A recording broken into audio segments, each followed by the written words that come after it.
come to this local bookstore with me. I've never been to this one before, but I will definitely be back after I've seen it now because I'm absolutely obsessed with it. When I first walked in, they had this little Easter table set up, which I thought was just so adorable, and they also had a lot of like other things just besides books, like these bookish keychains, which I spent way too long trying to pick out one, to be honest, but I ended up choosing two because I couldn't just pick one. But these are adorable, and I've never really seen anything like it before. But just look at this bookstore. I'm obsessed with it. It's so cozy, and also Taylor Swift was like blasting the whole time I was in there, which I appreciated. I didn't mind that at all. They also had these blind date with the books, which were so adorable. Look at this wrapping paper. I'm obsessed with it. I ended up picking this one right here in the front that you see, and I'm so excited to open it and see what book I got and read it. I went over to the books finally, and I saw A Little Life, which I need to read, but I already own it, so I didn't pick this one up. Also, The Villa I listened to as an audiobook, and it wasn't my favorite, so I didn't get this one either, but I liked seeing it in the store. They had a lot of really good and like new popular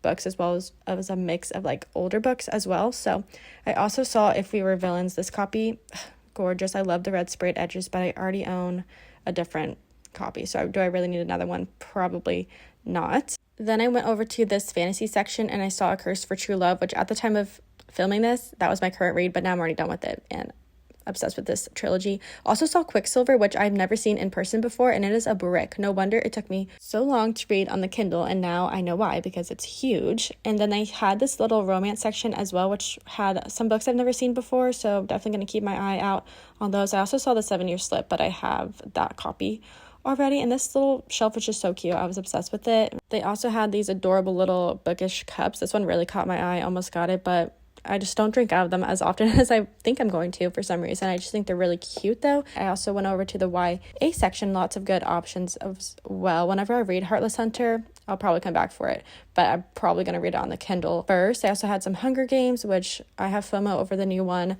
I'm not going to talk about it, but thought I'd mention that really quick. One of my favorite areas of this bookstore was this shelf by local authors. I just thought it was so interesting to see all the books written by people in my area, especially this one, Such a Pretty Smile by Christy Demeester, who actually, fun fact, was my high school English teacher. So I ended up picking this book up as well, just because I'm so curious and I wanted to support her. I'm so interested to read this book. I'll probably read it soon. And then I went over back to the romance section. I just walked around the whole store like 3 times, honestly. And I saw Part of Your World by Abby Jimenez, which I haven't read yet, so I ended up picking that up. Oh, my favorite other part of this store, honestly, I love the whole store, but they had a pottery section where you can go and paint your own pottery. So I will definitely be back on a day that I can spend more time in there. I'm so excited about that. But I'm so glad that I found this bookstore, and I will definitely be back. I absolutely loved it.